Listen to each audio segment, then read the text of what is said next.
Today we're taking a look at the new 2019 Honda Passport. We have finally gotten our hands on this at home so we can do our usual full review and comparison test. That means that in this video we will have official 0 to 60 numbers, stopping distance numbers, handling figures, fuel economy figures, etc. And we have been able to drive this on the roads that we normally test all of the other crossovers that we talk about. The Passport is part of Honda's realignment of their brand in America. Honda has typically focused a lot on sedans like the Civic and the Accord, which definitely sell very, very well in their segments. But crossovers are the big thing in America, and that's why we have this new Passport right here, slotting between the Honda CR-V and the Honda Pilot in terms of overall size. The Passport's secondary mission is to be more of an adventurous off-road type of crossover than we see in either the Pilot or in the CR-V. To that end, we have a more rugged design up front than we see in the Honda Pilot, but of course this is very closely related to the Honda Pilot, so there are a lot of elements that are definitely reminiscent of the Pilot and the Ridgeline. We have full LED headlamps up front. That's a little bit different than we find in most of the entries in this segment because the Passport is being portrayed as more of a premium entry in this segment. So some of the features that we find optional in the competition are standard even in the base model of Passport, but the Passport's overall price tag is higher than some of those less expensive midsize crossovers. Also standard on all models of the Passport are these LED headlamps down here, and then you'll find the turn signals low on the front bumper. The parking sensors that we see across the front are optional. You'll find those on the two top-end trims. The Passport was designed to compete with mid-size two-row crossovers in America, so this is a step up from the Honda CR-V, the Toyota RAV4, the Kia Sportage, etc. If you're looking at a CR-V and you're thinking, I wish I had a little bit more cargo space, a little bit more room on the inside, perhaps a V6 engine under the hood, that's why you would want to look at the Passport over the CR-V. Versus the larger Honda Pilot, you might want to look at this if you're looking for something that's a little bit easier to park, or if you really think you don't ever need that third row in the back, but you still want the kind of cargo capacity that we find in the Honda Pilot. To create the Passport, Honda took their larger three-row Pilot and then they whacked 6 inches off of the back. That's the big difference between this and their larger crossover. The wheelbase remains exactly the same as the larger vehicle, and then they lifted it in terms of overall ground clearance. So we get about an inch extra ground clearance in the highest version of this versus the lowest version of the Pilot. The higher ground clearance means that you can run over things that are a little bit higher out there on the trail, and it also means that we have improved approach, breakover, and departure angles versus the Pilot. The departure angle really is the biggest change versus the Pilot because the rear end becomes an awful lot shorter. Again, right back here is where the 6 inches have been excised. As you can see below me, that puts the Passport overall in the middle of this two-row mid-size crossover segment, but still a full 10 inches longer than the Honda CR-V. In addition to the ground height increase, we also get some body cladding that makes this look a little bit more rugged and off-roady. We get the blacked out wheels, which are not particularly my preference. I think that I would personally swap in some Honda Pilot wheels if I were to buy a Passport because I do like that look a little bit better. And then we have wider tires than we find in any version of the Pilot, which was a little bit of a surprise. These are 265/45 R20s, making this among the widest tires you will find in this category. Moving to the rear, we still have a fairly vertical rear hatch that helps improve overall cargo practicality, and then we have combination LED tail lamp modules. That means that the brake lights are LEDs, but the turn signals that you see right there in the middle, those are incandescent bulbs, and then we find the backup lights down there at the bottom. Again, the parking sensors that we find back here are optional, but the dual exhaust is standard, and then we have a tow hitch receiver right there in the middle because this will tow up to 5,000 pounds when properly equipped. For 2019, all Passports get Honda Sensing standard. That includes radar adaptive cruise control, provided by the radar sensor right there behind the Honda logo, and lane keeping assistance provided by the camera right there behind the windshield. The system also uses the combination of these sensors to give us run-off road mitigation and pedestrian detection. But if you want blind spot monitoring in rear cross-traffic detection, those systems are optional. You'll find them on EXL and above. Under the hood, we find just one engine on offer. It's Honda's tried and true 3.5-liter V6, the same one that we find under the hood of the Ridgeline and the Honda Pilot. This features cylinder deactivation in order to help improve overall fuel economy and active engine mounts to help quiet things down under the hood. In this trim, it produces 280 horsepower and 262 pound-feet of torque. Unlike the Honda Pilot, all versions of the Passport get the ZF 9-speed automatic transmission instead of Honda's own in-house designed 6-speed that we find in the lower end trims of the Pilot. I'm a little bit disappointed by that, I have to say, because I was hoping that this would get Honda's excellent new 10-speed automatic transmission, which definitely is smoother than this 9-speed. But on the other hand, this 9-speed automatic transmission does give us excellent acceleration and excellent fuel economy. Front-wheel drive versions of the Passport will get 22 miles per gallon combined. All-wheel drive drops that down to 21. In addition to having a torque vectoring rear axle that can send power left to right across the rear, this is one of the few front-wheel drive based all-wheel drive systems that can send more than 50% of engine power to the rear even when there is no wheel slip up front. Towing capacity comes in at 3,500 pounds if you choose front-wheel drive, and you get the 5,000 pound maximum if you get the all-wheel drive version, which is what we're looking at today. In our front seat comfort test, I'm going to give these seats 8 out of 10 points. Remember that this is as compared to competitive vehicles, not the entire industry. So these seats are a little bit more comfortable, I think, than what we find in the Honda CR-V. They're definitely going to be more comfortable if you're a larger driver or a larger passenger because the seats themselves are a little bit wider, but they're not quite as comfortable as some of the alternatives in this segment. The Nissan Murano, for instance, has very comfortable seats, and then we have more adjustable seats in the Hyundai Santa Fe. We do, however, have a tilt telescopic steering column with a decent range of motion that should make it easier for shorter and taller drivers to find a good driving position, and then we have a 2-position memory over there on the door. As with most Honda products, the passenger seat does not have the same range of motion as the driver's seat. That is a downside when you compare this to something like a Jeep Grand Cherokee. Quite logically, the Passport uses the same second-row seat as the Honda Pilot. That's why this still has the mechanism that allows it to slide forward and backward. That will give you a little bit more cargo room in the back if you don't need the leg room in the second row. And we still have an electric recline mechanism, only the button is only back there in the cargo area, not on the shoulder of the seat back. One of the big reasons that you might want to get the Passport versus the CR-V is going to be the width of this bench seat in the back. This middle seat is still a little bit higher off the ground and a little bit further forward than the outboard seating positions, but there's a generous amount of room here. I still have about 2 inches of headroom and definitely enough legroom back here. If I scoot all the way over to the right side, this front seat is all the way back in its tracks. You can see I still have about 4 inches of legroom left. The wider dimensions back here mean that it's going to be an awful lot easier to put especially rear-facing child seats back here than in your average compact crossover in America. When it comes to the cup holder count, we find 2 here in the fold-down center armrest and then 2 each in each of the doors. At this point, I should mention that I'm not the biggest fan of door cup holders because if you have a drink in one of these cup holders and then you close the door, it's going to spill all over the inside of the car. Cargo capacity is one of the big reasons that you might want to get a Passport over a smaller crossover. Behind the second row seats moved all the way to the rear, you'll find over 41 cubic feet, and that expands to just over 50 cubic feet if you push those second row seats all the way forward. Admittedly, with the second row seats forward, your rear passengers are going to have to be on the petite side in order to fit back there, but you're going to find about double the cargo space back here than the average compact crossover in America. Honda retains the power folding mechanism for the second row seats that we find in the Pilot, so you can very easily fold those and then push luggage right over there onto the second row. Under the load floor, we have some additional storage space. If I lift up this part of the hatch, this area is definitely well suited to grocery shopping. And then if I lift the floor completely up, we have some additional storage space right there, and then we find the spare tire next to it. The majority of the Passport's interior was lifted directly from the Pilot, including that pretty standard-sized moonroof right there above the passenger and driver's heads. Height adjustable shoulder belts for the driver and front passenger, the overall designs of, again, the front and second row seats. Because we're driving the top end trim, we have heated and ventilated leather upholstery in the front row, heated seats in the second row, and you can see that we have an attractive pattern right there in the perforated leather. Moving over to the front doors, there's a lot of black going on, but we do find some soft touch accents. For instance, the upper section of the door and the armrest, those are soft touch materials, as is the insert just above the armrest.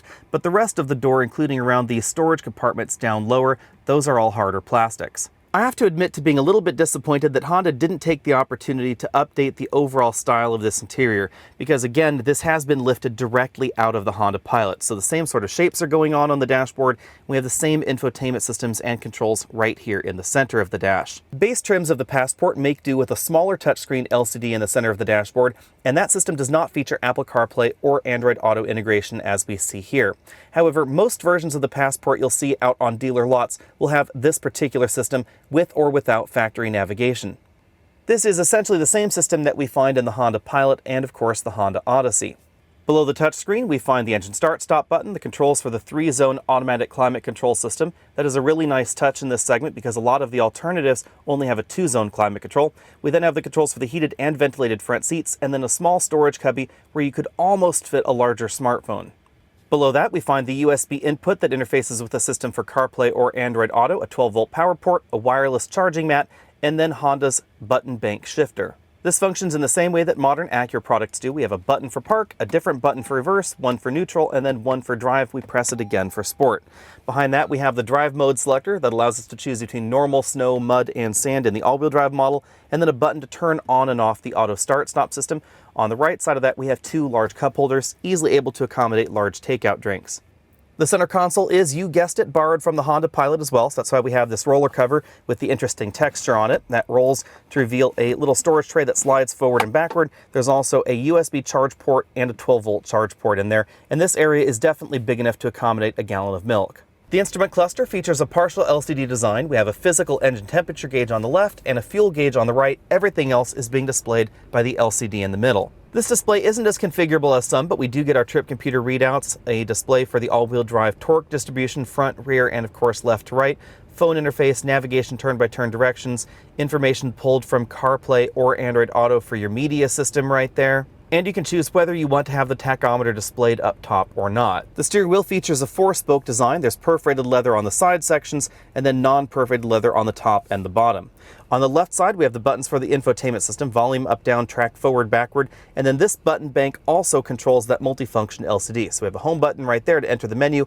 We then use these options to toggle up, down, click to enter. There's a back button right there, some dedicated phone buttons and voice command button, and then on the right side of the steering wheel, we have the controls for the radar adaptive cruise control, the lane keeping assistance system, and then a button to turn on and off the heated steering wheel if your model has that option. This shouldn't come as too much of a surprise, but out on the road, this drives very much like the Honda Pilot. So our 0 to 60 tests were essentially the same at 6.7 seconds 0 to 60, and our braking scores were also very similar at 118 feet. If you were to get the base models of the Passport, then it's probably going to be stopping in about the same distance as the last Honda Pilot that we tested, because those tire sizes are about the same. The wider tire size definitely has an impact on the overall handling ability of this versus the competition, which generally seems to have 235 or 245 with tires on it. But I think the biggest impact on handling for this model really is the Honda all-wheel drive system. Again, this does have a torque vectoring function, very similar to Acura's super handling all-wheel drive. And that sounds similar to what we see in the Chevy Blazer, but it's actually not, because the Blazer will never overdrive the rear wheels, so it can't send more than 50% of power to the rear unless the front wheels are slipping in a straight line, and this vehicle can. That's really noticeable as you start driving this harder. So far, going around this corner and I start really pushing on the throttle, you'll feel the car using that torque vectoring function to help give you a tighter line around the corner. That's really going to affect power on handling, and that is important to remember, because in neutral handling situations, when you don't have your foot on the accelerator pedal, this is going to handle just like every other entry in this segment. The majority of the weight is on the front axle, and that means this is definitely going to head for the bushes if you start driving it a little bit too hard. Honda is unquestionably targeting this vehicle at active shoppers, people that want to go kayaking, hiking, mountain biking, that sort of thing. But those folks are generally going to live in suburbia or urban neighborhoods, and they're just going to go out to the country.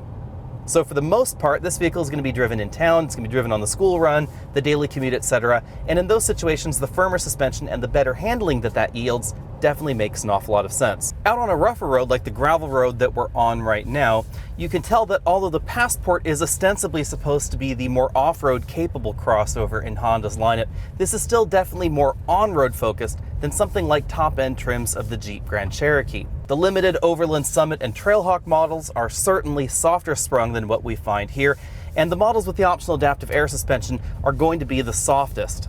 One of the reasons those models get softer suspensions is if you're really going to be blasting down trails at 30-40 miles an hour that are really rough, you want a softer spring in order to help soak up some of those bumps in the road. And that's something that we really noticed when we had this out in Moab and we were driving on those long 20-30 mile long trails. It definitely got a little bit tiresome in the Passport. Unquestionably, this vehicle could do it, but the suspension firmness just means that it's going to be a little bit less comfortable. At 50 miles an hour, we measured 71 decibels in here, so I'm going to go ahead and give this an A when it comes to our cabin noise score.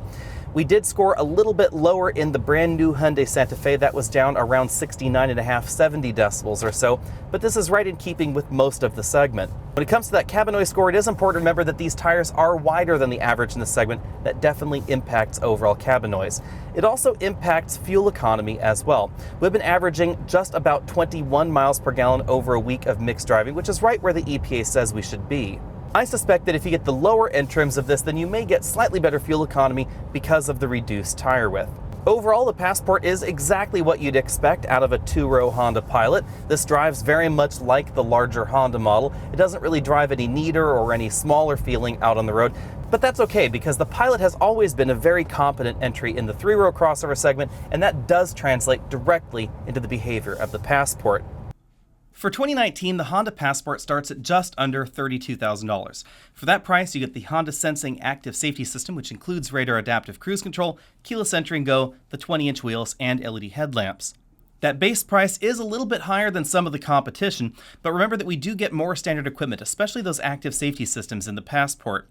One of the interesting things you'll notice about the Passport versus the Honda Pilot is that there's no way to escape the ZF 9-speed automatic transmission. So if you're not really a fan of the way that 9-speed automatic shifts, you may want to look at some of the other options or at something like a Honda Pilot.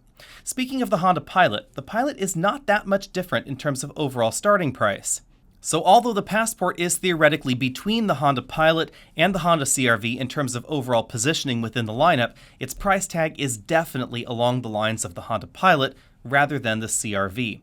The top-end Elite trim is going to be a little bit less expensive, however, and that's probably the best deal if you're looking at comparing Pilot to Passport, because the Passport's going to be about $3,000 less expensive. But a Honda CR-V, when equipped comparably to the base Passport, is going to be considerably less expensive. We're talking about $5,000 difference.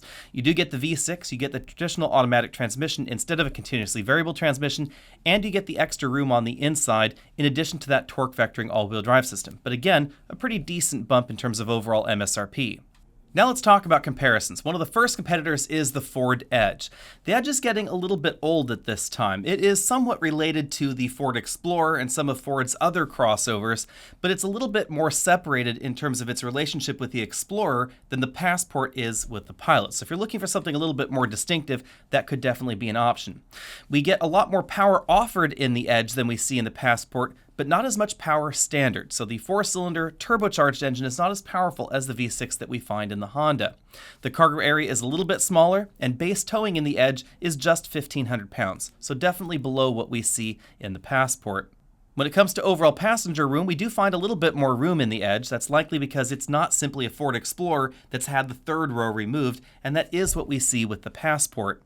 Next up, we have the off-road entry in this segment, the Jeep Grand Cherokee. The Honda Passport really is trying to portray a more rugged, more off-road capable image than most of the competition in this segment, but the Grand Cherokee really is the most off-road capable entry here. We have features like locking differentials. We also have available sway bar disconnects in that particular model. It's a rear-wheel drive-based vehicle with a true 2-speed transfer case. And we have an available adaptive air suspension that's going to give us considerably more lift than any of the other alternatives in this segment. But those options are going to cost you an awful lot more than the Honda Passport. So while the Jeep Grand Cherokee is definitely more capable, those more capable versions are going to cost you a lot more. And therefore, they're not true comparisons to the models that we've been talking about here. Towing figures are pretty comparable between the two models, but the Grand Cherokee is going to be the better tow vehicle. It's a little bit heavier, and the 8-speed ZF automatic transmission is definitely more of a team player than the ZF 9-speed that we see in the Honda Passport.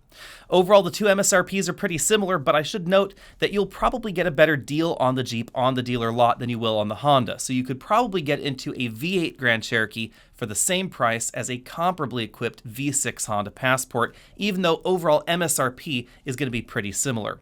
But on the flip side, active safety technologies are optional on the Jeep. They're not standard like we see on the Honda Passport, and we do have a little bit less overall legroom in the Grand Cherokee than we find in the Honda as well. Next up, we have perhaps the toughest competitor in this segment, and that is the all-new Hyundai Santa Fe.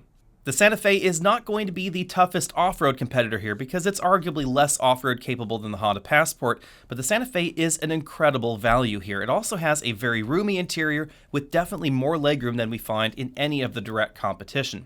At $25,750 starting, it is also much closer to the RAV4 and CR-V in terms of overall price tag than the Edge, the Grand Cherokee, or the Honda Passport. We have a naturally aspirated 2.4-liter engine. It produces much less power than we find in base models of the competition. But if you wanted to see a direct competitor, there is a 2-liter turbocharged engine offered, and that would start at $34,200, so definitely in the price range of the Passport. Overall, the interior of the Santa Fe, I think, is a little bit nicer place to spend your time than the Passport. Touch points are definitely a little bit softer, and I like the overall design of the Santa Fe. I also like the fact that the Santa Fe's interior is not identical to the new Hyundai Palisade's interior, so they've decided to go in a slightly different direction with their 2- and 3-row crossovers, making them a little bit more unique. Even though the Santa Fe is less expensive than the average entry in the segment, it still has their latest active safety technology standard on every model. And the Santa Fe offers a longer warranty than most of the options in this segment, a very comfortable interior with 2 inches more legroom, and a pretty decently sized cargo area, but it's not going to be able to handle those tougher off-road situations quite like the Passport, and it's not going to handle quite like the Passport either, because we don't get that torque vectoring axle that we see in the Honda. That's a pretty unique feature in this segment. We don't even find a torque vectoring rear axle in something like a Jeep Grand Cherokee. And last up, we have the Subaru Outback, really one of the best-selling entries in this particular segment. Of course, the Outback is a very different kind of vehicle because it's a wagon that's been lifted. It's not really a crossover in the same way that the others are. The Outback is the wagon variant of a Subaru Legacy. Up front, it's exactly the same as the Legacy. The seats are the same up front as a Legacy. And that means that we have a seating position that is definitely more sedan-like than your average crossover. It's going to be less upright. The ceiling is not going to be as high up above your head, so we're going to have a little bit less headroom in the front and in the back. And the cargo area is differently shaped. Overall dimensions are relatively similar in terms of volume, but the length is a little bit longer, the height is a little bit shorter. Bearing in mind that there is a brand new Subaru Outback on the horizon, it should be here in the US this calendar year, and we should be driving it relatively soon. I am talking about the older Outback at the moment. In the older Outback, I don't like the 6-cylinder engine. It's not my favorite engine in this particular segment. And the CVT in the older generation just isn't quite as snappy as some of Subaru's newer CVT designs that we see in the Subaru Forester. It's worth noting that the new model is going to be getting an optional turbocharged engine, so it is definitely something that I would wait for on the new Outback. When it comes to active safety systems, the two vehicles are very well matched. We have Honda Sensing Standard in the Passport, we have EyeSight Standard in the Subaru. Personally, I prefer radar adaptive-based systems like the ones we find in the Honda because they are going to perform a little bit better in some adverse weather situations. Remember that if you can't see what's in front of you, EyeSight is not going to be able to see it either, and while some weather conditions will interrupt radar, it's going to be a little bit less likely than the vision-based systems. At $26,345, the Outback starts less than the Subaru, and it's going to be a pretty good deal because all-wheel drive is standard. It's really the only vehicle in this segment that offers that particular feature as standard equipment. Everybody else makes that optional. The Subaru also tops out less expensive at the moment than we see in the Honda Passports. So if you're looking for that top-end trim, the Subaru is going to be a better deal. It's about $3,000 less expensive than the Passport Elite.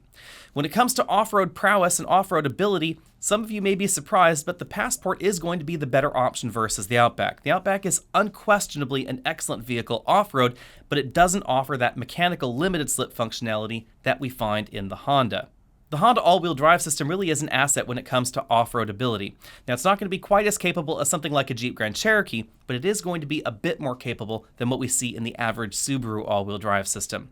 Overall, the Honda Passport is an excellent pick in this segment. I think it is a very, very well-rounded option. We have good off-road ability, again, not the best, but it is definitely above average for this segment. We also have good on-road driving dynamics, which really surprised me because of its off-road mission. We have a relatively comfortable interior, although I do wish it was a little bit fresher than what we see there, and overall, it's well-priced also. But there are still some solid reasons to buy competitors in this segment. Again, if you want the towing and off-road ability, there's the Jeep Grand Cherokee. I think if you want a less expensive, good value all around, there's the Hyundai Santa Fe. It's also very roomy on the inside. And the Outback is definitely an intriguing option because of its overall size, its overall shape. A lot of people may be interested in something more along those lines. Be sure and let me know what you think about that down there in the comment section below. And if you were shopping in this segment, especially if you were shopping around $35,000 or so, which one of these options would you pick? Be sure and find us over at facebook.com/AlexandAutos. Head over to Patreon if you want to support this channel. There's a link up there at the top of your screen, and I'll see you next week.